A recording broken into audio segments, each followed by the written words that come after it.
I'm Commissioner for Human Rights in the Council of Europe, all the 47 member states of the Council of Europe, also those outside EU. Yeah. And this gives me an opportunity to travel around all over Europe. And one of the issues I take up very often is, of course, the situation for children. Children who belong to minorities like the Roma, they are in a very difficult situation also when it comes to their schooling.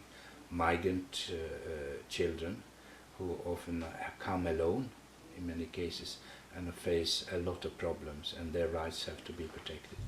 Children who are put in institutions because their families are broken down, or they're orphans, or they have a disability, and this is seen by the authorities as the only way to cope with their situation.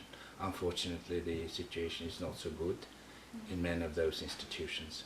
So there are a number of situations when someone working like me for human rights where one has to face a situation of children.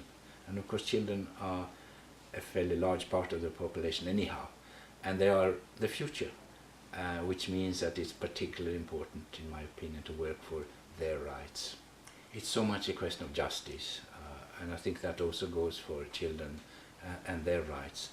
They have the right, not only that we should feel pity for them, but they have a right to be given their full human rights, and they should be respected.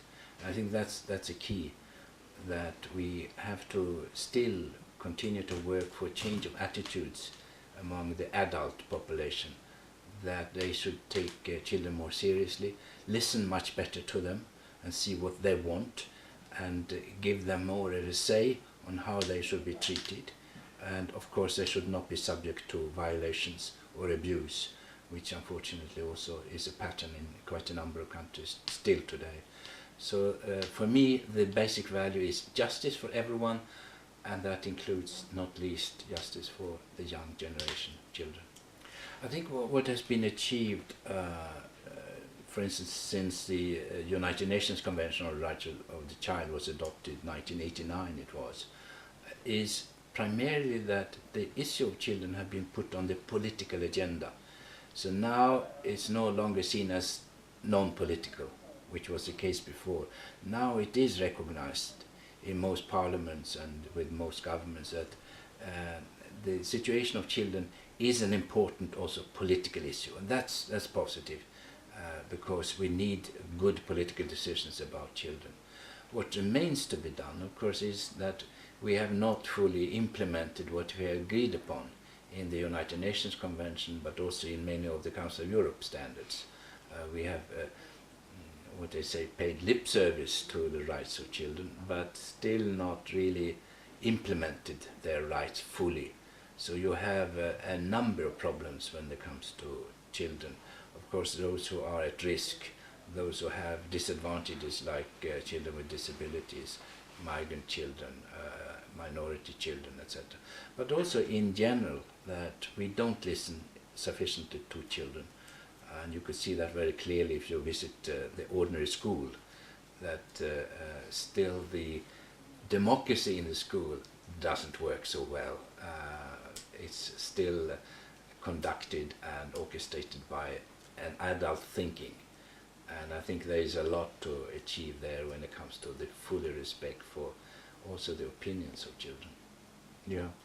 When it comes to the adult attitude towards children, I think there are two dimensions there which could be discussed.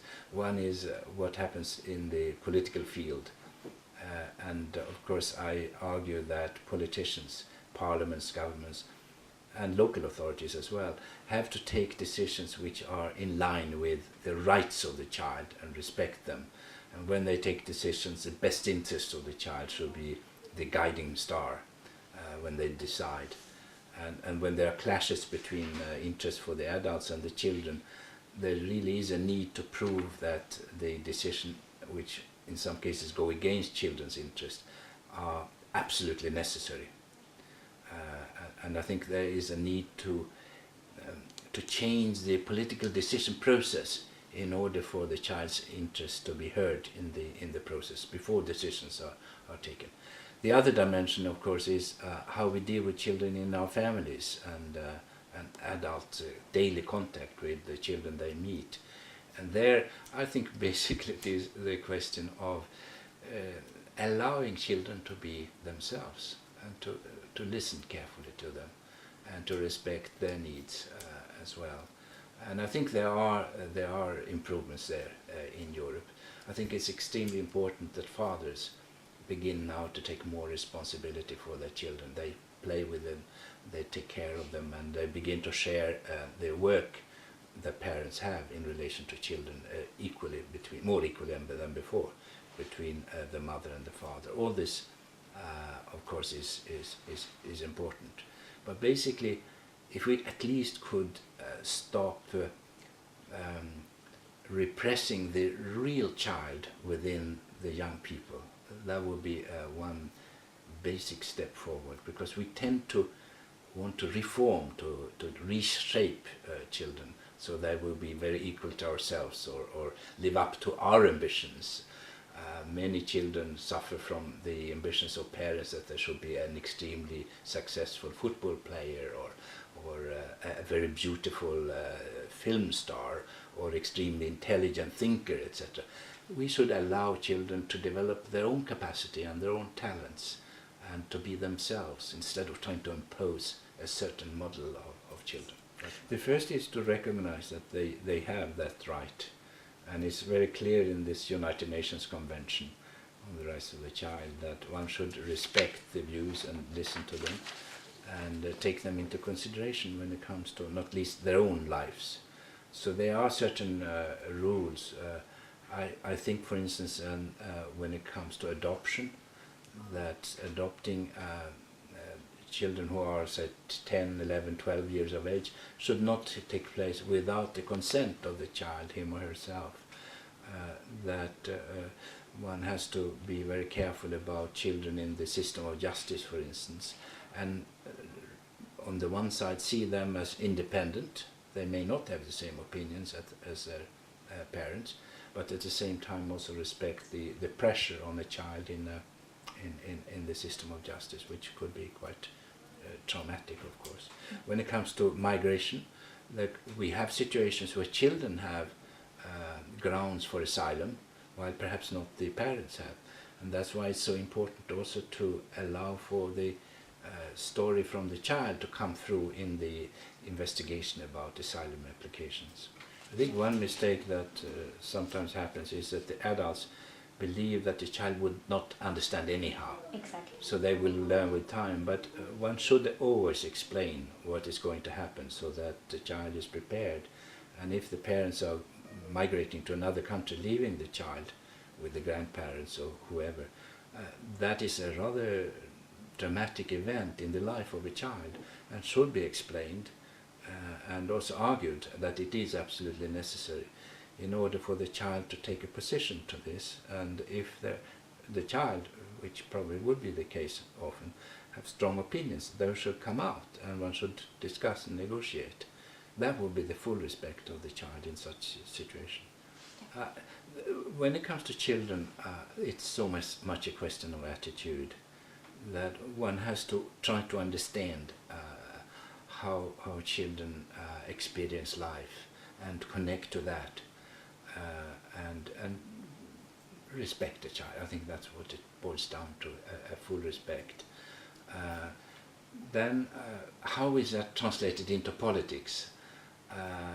I think that there is a need to go through all political areas: education, healthcare, migration policies, the justice system as such, and see what is the situation of the child in those systems.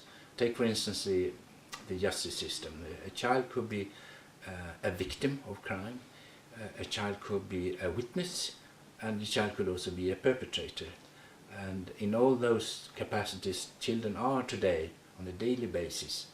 If you look at all the countries in the Council of Europe area, there are children in those situations. And it's important that the justice system is adjusted to see the child in those situations. When it comes to law breaking, it's very important to see what can be done in order to assist the child not to fall into criminality in the future.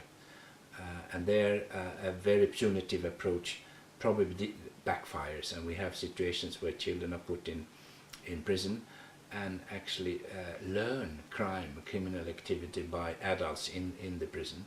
And that, of course, is a total mistake. Instead, one should see in those situations, especially the younger children, as a victim. Many of them have had a very difficult upbringing. So there is a need of another approach there when it comes to the young law offenders. When it comes to being a witness or a victim, I think still there is a need to look at how the court sessions function and the judges and the prosecutors and the lawyers act in order to make the very scene of the interrogations and exchanges as child-friendly as possible. And of course our courts are not adjusted to that kind of thinking. So that's one example where we need to reform the way our societies work in order to give space for children to be children.